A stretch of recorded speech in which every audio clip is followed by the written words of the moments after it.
जी अस्सलाम वालेकुम, welcome to master ji official. आज हम बात करेंगे जब हम नई वीएफडी लेकर आते हैं तो उसमें कौन कौन सी सेटिंग करनी पड़ती है। जो इंपॉर्टेंट सेटिंग है वो आपको बताएंगे। उससे पहले जो नए लोग आए हैं हमारे चैनल को लाइक सब्सक्राइब और शेयर कीजिएगा ताकि आपको मजीद वीडियो मिल सके। और हम ये टोटल सेटिंग में कोशिश करेंगे ये वाली सेटिंग आपको बताई जाए। ये हमारे पास वीएफडी है और सामने आपको SP1 का फॉल्ट आ रहा है। SP1 का फॉल्ट भी आ सकता है, पावर ऑफ का भी फॉल्ट आ सकता है। उसको क्लियर करने के लिए हमने प्रोग्राम का बटन दबाना है और आपने PB में चले जाना है। डायरेक्टली आप PB में जाएंगे, PB00, इसको ये वाला 1 इसको आप 0 कर देंगे। 0 करने के बाद SP1 पावर ऑफ का फॉल्ट कंप्लीट हो जाएगा। अगर आपके VFD के वोल्टेज पूरे हैं, पीछे आपके पैनल के वोल्टेज, आपने ये एक दफ़ा बंद करने वाला स्टॉप वाला बटन दबाना तो आपकी VFD 50 पे रन पे बिल्कुल एग्री हो जाएगी। उसके बाद हमने जो इसकी पैरामीटर सेटिंग करनी, अगर आपके पास नया इन्वर्टर आता तो आप कोई और सेटिंग ना करें, सिर्फ 3-4 सेटिंग मैं आपको बताऊंगा, वो आपने कर देनी, आपका इन्वर्टर उसी वक्त चल जाएगा। ये वाला आपने नहीं छेड़ना, ठीक है। ये 2 वाला ये आपने नहीं छेड़ना। उसके बाद आप 3 वाला ये आपने इसको भी छेड़ना नहीं है। उसके बाद 4 वाला ये आपने छेड़ना है। अगर आपकी 10 पैनल है तो आप 70 करेंगे, अगर 12 पैनल है तो आप जो है 75 करेंगे और 80 करेंगे। अगर सर्दियां हैं तो 80 करेंगे, अगर गर्मियां आ गई तो आप 80 पे रहने देंगे अगर आपके 13-14 पैनल है। और ये वाली जो सेटिंग है ये वेरी वेरी इंपॉर्टेंट है, P05 की सेटिंग ये आपने ज़रूर करनी है। उससे पहले ये 4 वाली कर रहे हैं, इसको आपने 90 पे 80 पे आपने पहले 80 पे रख के देखना है और 90 पे रख के देखना है। जब आपका प्रेशर बिल्कुल ठीक हो जाए, पानी का लेवल बिल्कुल ज़बरदस्त हो जाए तो फिर आपने इसको एक्यूरेट कर देना है, ठीक है। अगर आपके 12 पैनल तो आप इसको 75-80 पे रखें, अगर 13 है तो आप 90-95 पे रखें, अगर 16 है तो फिर भी 90-100 पे रखें।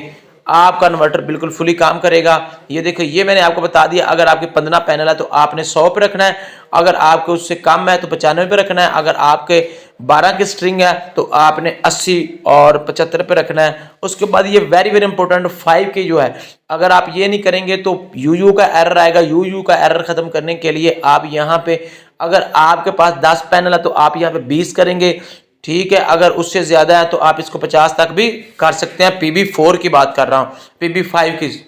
तो PB5 आपको दोबारा मैं करके दिखाता हूँ। ये देखें ये 20 है। अगर आपके पैनल बढ़ गए हैं तो आप इसको 30 कर दें। अगर आपके पैनल उससे ज्यादा 13-14 की तो फिर आप 40, अगर आपके 15 है तो आपने यहाँ पे 50 करना है और डाटा एंटर करना है। और 6 की सेटिंग आपने तब्दील नहीं करनी। 7 की सेटिंग अगर आप नहीं करेंगे फिर भी 130 ठीक है, लेकिन अगर आपके पैनल ज़्यादा हैं तो आपने इसको 50 कर देना है। अगर आपके कम है तो 130 से बाद 140 कर देना है, 135 कर देना है। अगर आपके 15-16 की स्ट्रिंग है तो आपने इसको कर देना है। इतनी सेटिंग करने से आपका इन्वर्टर फुली काम करना शुरू कर देगा और आप इसके ऊपर लोड डालें, आपको मजीद सेटिंग करने की ज़रूरत नहीं है।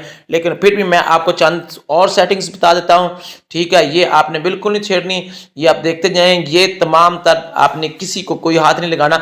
अगर इसमें कोई प्रॉब्लम होगी तो मैं आपको सेटिंग बता दूंगा, वो आपने छेड़नी है। आपने बाय डिफ़ॉल्ट वाली सेटिंग को या इसको कोई और चीज़ों को आपने नहीं छेड़ना। उसके बाद आपकी ये तमाम तर सेटिंग कंप्लीट है। आपने PB2 की जो PB00 और 4, 5 और 7 की सेटिंग आपने करनी है। आप PB2 में चले जाएं। अगर आप नहीं करेंगे आपका इन्वर्टर बिल्कुल फुली काम करेगा। आपने ये बात को परेशानी लेना, ये आपको बता रहा है कि आपका इन्वर्टर कौन सा है, ठीक है। आप इसको कम ज़्यादा यहाँ पे मेंशन कर सकते हैं। ये इन्वर्टर की आपको बता रहा है कि आपका इन्वर्टर कौन सा, आपने यहाँ पे सेट कर देना। मेरे पास 11-15 का है तो मैं 11 से 15 के दरमियान इसको कर दूंगा, ठीक है। आप देख सकते हैं। उससे पहले जो लोग नए आए हमारे चैनल को लाइक सब्सक्राइब शेयर कीजिएगा। हमारी वीडियो 100% टेस्टेड होती है। हर तरह की इन्फॉर्मेशन हमारे जो इन्वर्टर के ऊपर, हमारे प्रोग्राम के ऊपर, हमारे यूट्यूब चैनल के ऊपर ईच एंड एवरीथिंग हम यहाँ पे शो करवाते हैं, ठीक है। अगर आप PB2 की PE की सेटिंग नहीं करेंगे, आपने PB की सेटिंग आपने करनी है और ईच एंड एवरीथिंग। ये हम इसके इन्वर्टर आप जहाँ तक मर्जी इसको कर सकते हैं, जो भी आपको इन्वर्टर सेट करना चाहें, ठीक है। उसके बाद ये फिर कौन सी है आपकी, बिल्कुल ये साथ में लाइट जल रही है। अगर एम्पेयर आएंगे तो आपने एम्पेयर इसके सेट करने हैं। अगर ये फ्रिक्वेंसी अगर आप इसको तब्दील करें, यहाँ पे तब्दील नहीं होगी लेकिन P0 में जाके ये तब्दील हो जाएगी। आप ये देखें, ये इसके RPM आ रहे हैं, मोटर के RPM। अगर आपकी मोटर 1500 चक रही है तो आप 1400 करेंगे, ये 1470 करेंगे। अगर 250 मर्सिबल डाला हुआ है जिसकी जो RPM है, जिसके चक्कर जो है वो 250 होंगे, उसको 250 कर दें। अगर आप 2600 करना चाहें, 2400 करना चाहें, एज यू लाइक, आपने मोटर के हिसाब से इसकी सेटिंग करनी है, ठीक है। अब अगर आप ये नहीं करेंगे तो फिर भी कोई इशू नहीं है, कोई प्रॉब्लम नहीं है, कोई मसला नहीं है। आप PB की सेटिंग करें, 4 वाली सेटिंग, और 1 वाली 00 वाली, उसमें 1 है तो उसको 0 करें, और 4 वाली 4 के बाद आप जो है ना वो 7 की करेंगे। अब ये एम्पेयर है क्या, एम्पेयर है, या आपने अपने आपकी मोटर के नेल प्लेट के ऊपर लिखा होगा वोल्ट कितने लेती है, एम्पेयर कितने लेती है, RPM कितनी है, ये सारी आपने इसकी सेटिंग करनी है। ऐसी सेटिंग करने के बाद आपका इन्वर्टर फुली काम करेगा। अगर आप ये बाय डिफ़ॉल्ट भी हो जाती है, अगर आप नहीं करना चाहें तो आपके स्टार्ट में सेटिंग को सेट करें और अपनी इन्वर्टर को चलाएं, और इंशाल्लाह ये आपका इन्वर्टर बिल्कुल सही चलेगा। ये मुख्तलिफ सेटिंग है, जैसे जैसे सैज वाली लाइट आपको ऑन होते रह जाएगी, आप उसको करते जाएंगे। बाकी आपने कोई सेटिंग नहीं छेड़नी। अपना बहुत सारा ख्याल रखिएगा। अल्लाह हाफिज़।